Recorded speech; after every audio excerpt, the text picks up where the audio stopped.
All right. Hi, everyone. So today I kind of stumbled upon a new idea. Well, maybe not a new idea, but an approach that has been used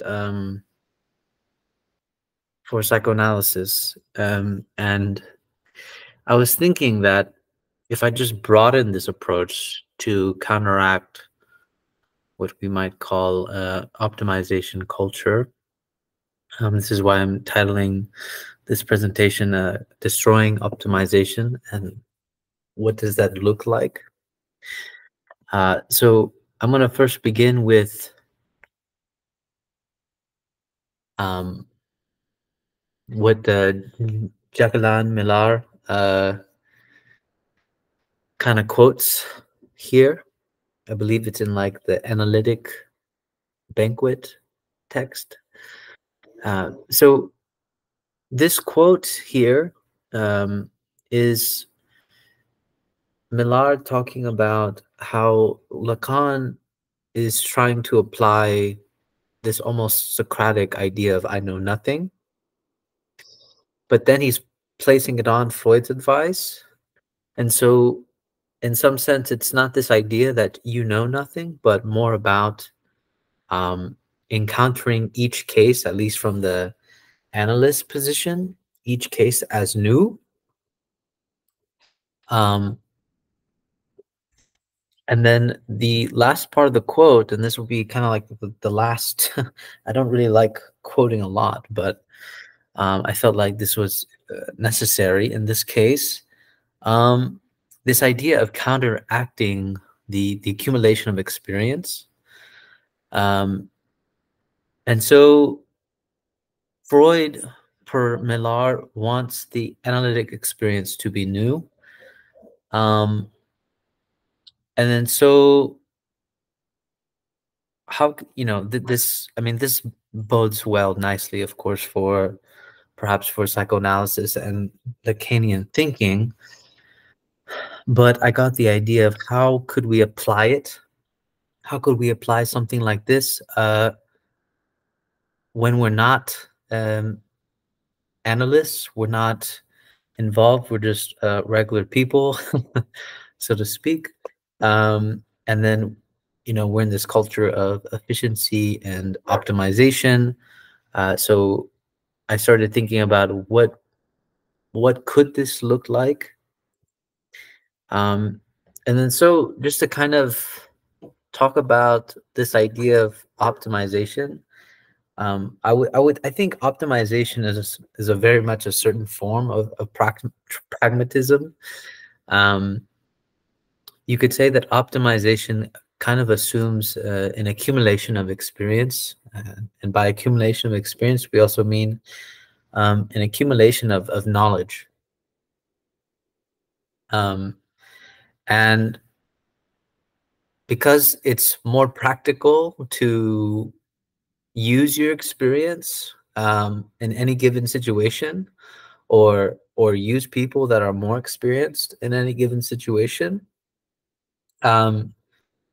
we follow, you could say we follow the pragmatic position for a kind of more efficient, right? It would be more efficient in some sense to get somebody that has more experience.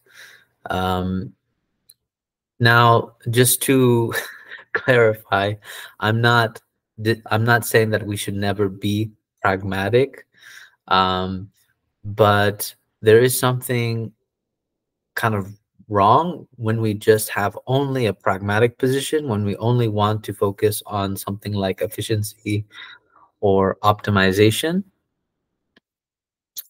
So this idea then would be that we should destroy optimization by ignoring our knowledge from experience. And that means we should be encountering or trying to encounter every repetition as something new. And encountering every repetition as new is kind of analogous to allowing a new death to occur.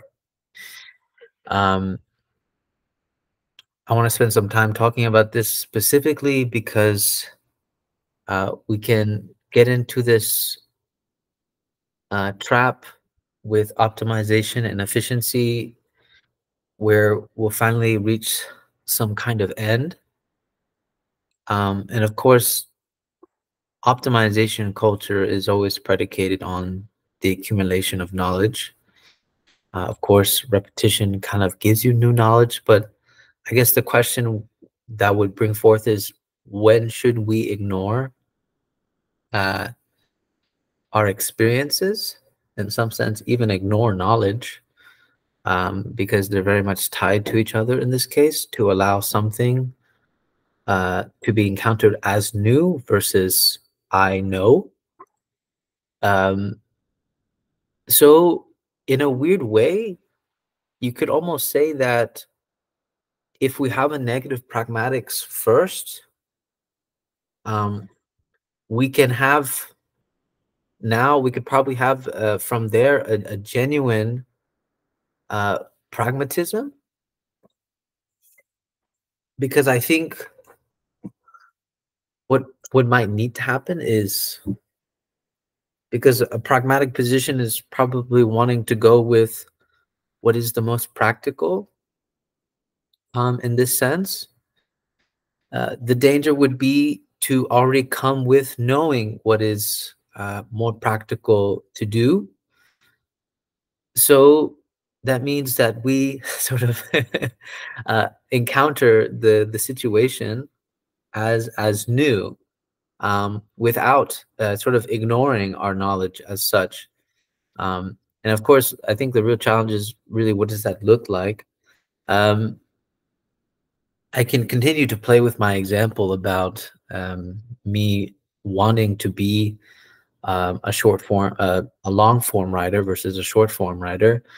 Um, you could say that every time I was attempting to optimize, like I was trying to learn how I could be a more long form writer. And of course, there's all efficient ways to do this, right? You can um, just make yourself sit down and write, continue to write, give yourself word goal oriented plans. I'm going to meet so many words per day or per hour. And then you just have this, you start building this routine of doing that. But you could say that we can look at failure, when one fails, as the encounter of a new repetition, meaning that you don't try to trace back with your experience of the habit, going, okay, so how did I fail? How did I not do this? Um, so it would mean that when you fail, that could be the opening to come in with realizing that you don't know, actually. So maybe the real practice of a negative pragmatism would be that we pragmatically go until we encounter failure, and then we just ignore what was predicated from that failure, meaning that obviously we don't try to um, overcome it, because overcoming it means that you are sort of resourcing your experience. So it would mean to use the failure as a sort of knowledge of experience to then overcome the problem. But that's actually something that optimization would keep doing. But actually, what I'm trying to say is, at the point of failure, you can have a pivot point where you can switch, and switching would mean you can encounter something new in that failure, meaning that it's a new situation, it's a new encounter, rather than basing it off of what you previously wanted. So even questioning at the point of failure, is this, is this actually what I want? Is this actually how I want to go about the practice of whatever I want to achieve? Um, and so it allows you to keep, you could say, attempting to go forward, but attempting to go forward means also ignoring the knowledge that you've accumulated in the process. In some sense, the ignoring of what you know is almost tantamount to self-forgetting, I would say. But I actually like, and maybe that would be one way to approach it, would be that actually ignoring the knowledge of what you know from the failure is a way of self-forgetting.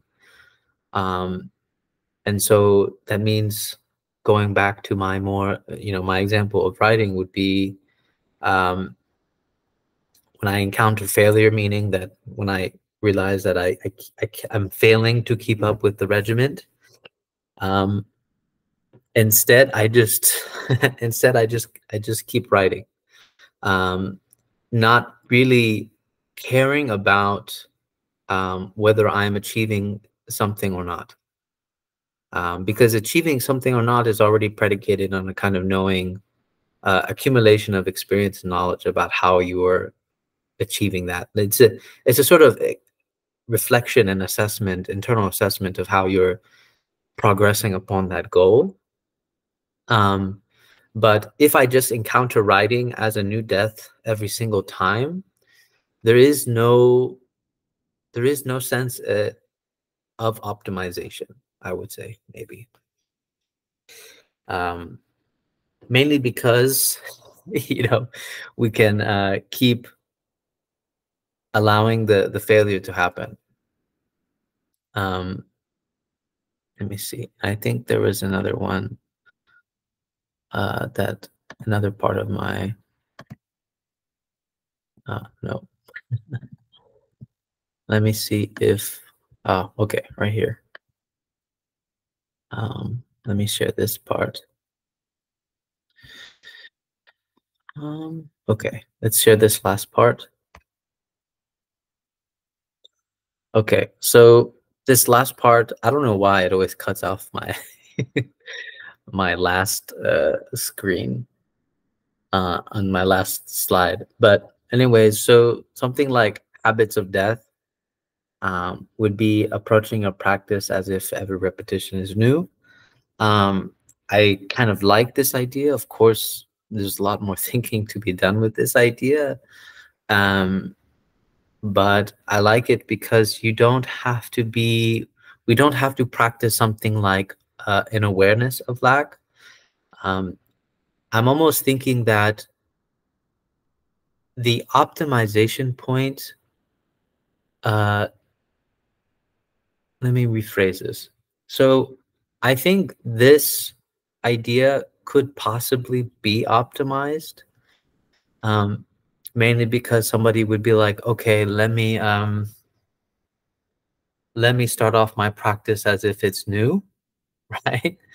Um, but maybe that's not the starting point that we could go from. But I'm willing to entertain both. So there's two points of positions that I'm thinking about with this habits of death. Would be that perhaps we can approach um, all the practices that we do by ignoring the knowledge that we have, um, but there's always that risk that maybe that can become optimized too. But I don't know. Maybe if you really are encountering every single moment of that practice as something new, then perhaps it can't actually be optimized, because the idea of you ignoring the knowledge would also prevent you from evaluating as if you are reaching some type of goal. Um,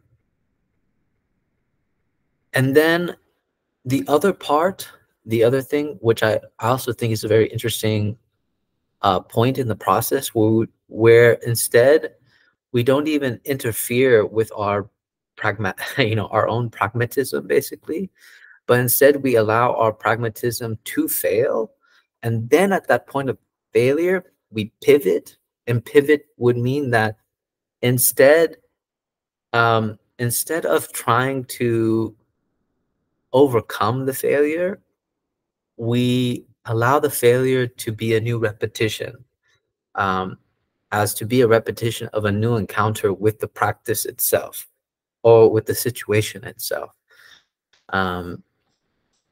So that actually it might be a good pivot point, but I don't know. I feel like there's several ways that it can be. I feel like it can be, the practice can be done maybe from the anterior, and then the practice can be done from the posterior. And so even if you perhaps fall into the trap of being able to optimize this, when you fail, you could say now the awareness would be in the fact that there's a new repetition taking place. And then you you choose to encounter it again.